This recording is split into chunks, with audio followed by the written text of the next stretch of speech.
Bom dia, estudantes do nono ano. Estamos aqui começando nosso percurso 7, né, na página 60, Sociedade Urbana Industrial e Fontes de Energia. Aí ele vai, primeiro, a gente vai fazer essa leitura, né, e vai tentar analisar sobre isso. Da lenha à energia termonuclear e as fontes alternativas de energia.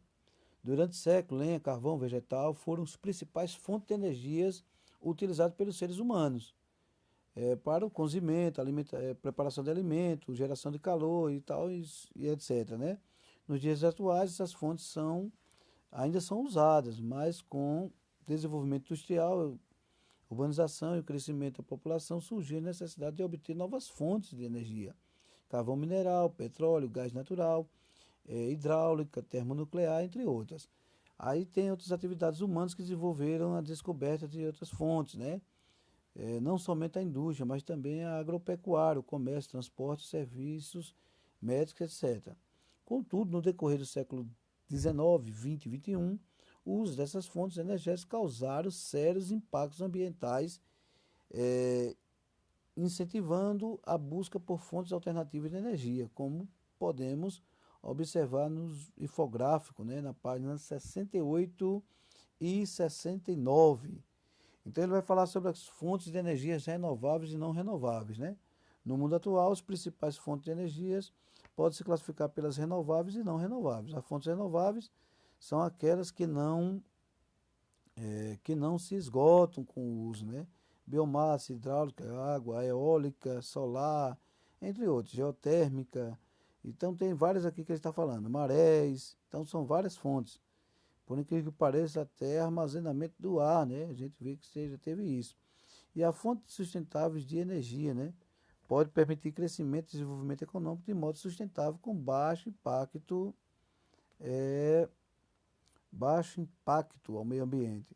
Já as não renováveis de energia, como o caso do combustível fóssil, petróleo, carvão mineral e gás natural, exigem milhões de anos para se formar e se esgotam, né? Por isso que tem muita quem tem essas fontes de energias aí enricam rapidamente, né?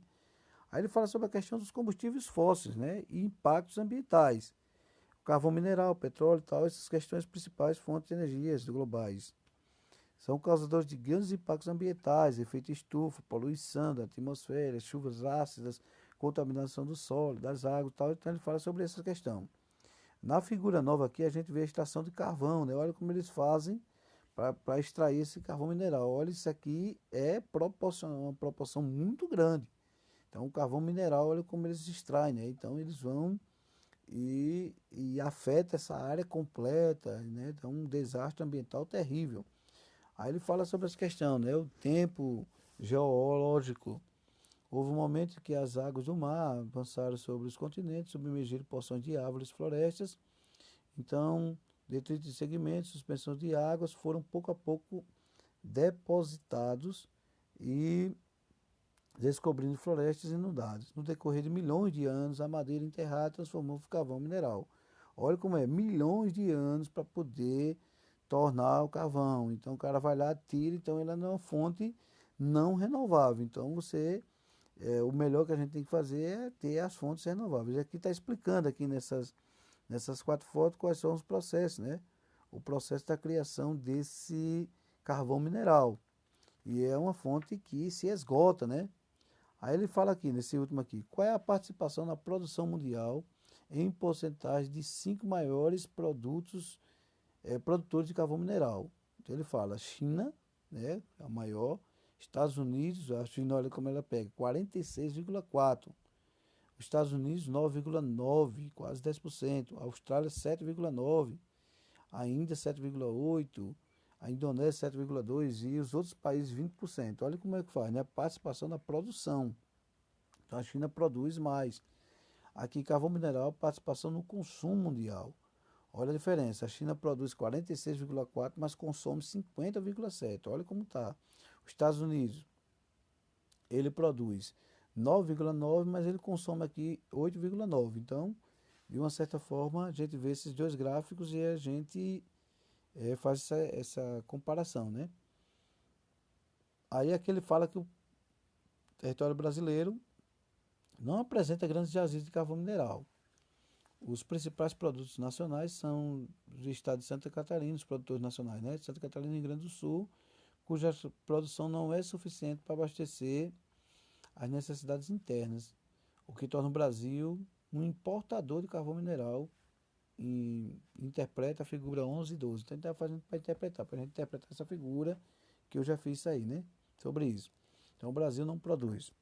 Aí ele fala agora sobre o petróleo, né? Como é a questão do petróleo. Fala aqui sobre o plâncton, né? O plâncton não é aquele lá do bichinho do Bob Esponja, não, é outro, viu? Cujos organismos vegetais, fitoplâncton e animais zooplâncton, geralmente de dimensões microscópicas, que vivem em meios aquáticos. Então ele está explicando aqui, né?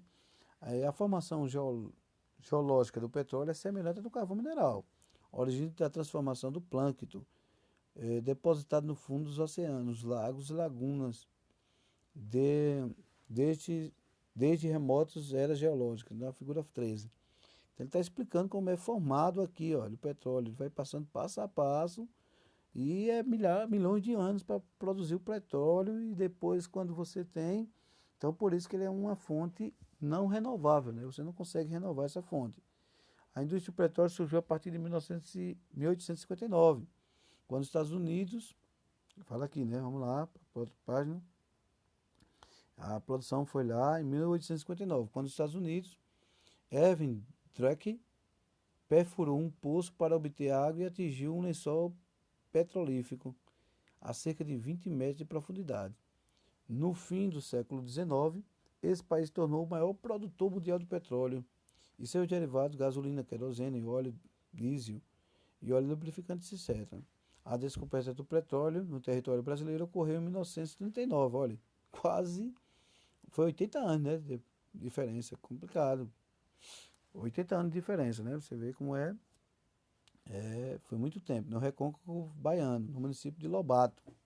Atualmente o petróleo e seus derivados são a principal fonte de energia do mundo. O modelo de industrialização adotado no século XX se baseou em seu uso nas cadeias produtivas, como também nos meios de transporte. A exploração do petróleo criou novas formas no espaço geográfico, alterando a paisagem. As torres de extração, oleodutos, refinarias, plataformas marítimas são um retrato da civilização desenvolvida em torno dessa fonte de energia, a qual a maior expressão é o uso do automóvel, né? Os automóveis precisam de petróleo, né?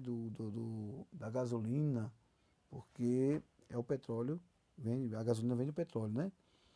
Aí ele aqui fala, entre os 10 países maiores produtores de petróleo do mundo, qual é a participação em porcentagem dos países da América? Aí você tem que analisar a questão da América, né? Participação na produção mundial. Aí ele fala sobre os Estados Unidos, que faz parte da América. Ele fala sobre quem mais? Está aqui da América. O Brasil, Estados Unidos e Canadá, né? Então você vai ver, Estados Unidos tem 14% na produção mundial, Canadá 12,2%, Brasil, olha aqui, 3% só da participação mundial. O Irã tem 5,4%. A Rússia tem 12,2%. Canadá que tem 2,2%. Então você vai fazer aqui, ó, análise os países da América, e você vai tentar responder essa questão aqui. Aqui ele fala na figura 16, ele pergunta aqui, né, a participação no consumo mundial. Então, houve desequilíbrio entre a produção e o consumo de petróleo no Brasil em 2017? Aí ele vai falar, ele vai tentar explicar, né? A produção do Brasil. O Brasil, em 2017, ele tinha 3,1% do consumo, né? Só que ele produz apenas 3%. Então ele precisa comprar esse 0,1%. Então ele quase que se tornou, produziu o petróleo que ele próprio consome, né? Então é interessante, né? Então teve uma participação importante nessa questão aí no Brasil. Ele não precisou comprar tanto petróleo de fora. Aqui é a questão do gás natural, né? Ele fala como é a questão do gás natural. É outra importante fonte de energia do século XX e XXI. Pode ser encontrado sozinho, gás natural aqui, ó. pode ser encontrado sozinho ou associado ao petróleo, bruto ou usado, e é usado como fonte de energia em fogões, automóveis, na geração de energia elétrica, nas termoelétricas, né? Em alto-fornos de indústrias, como matéria-prima para a indústria petroquímica. Petroquímica. Para ser usado no gás, passa por um processo industrial, no qual é separado de outras substâncias.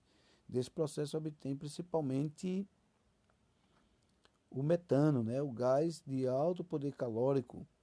O metano é comprimido e transportado por tubulações chamadas de gasoduto.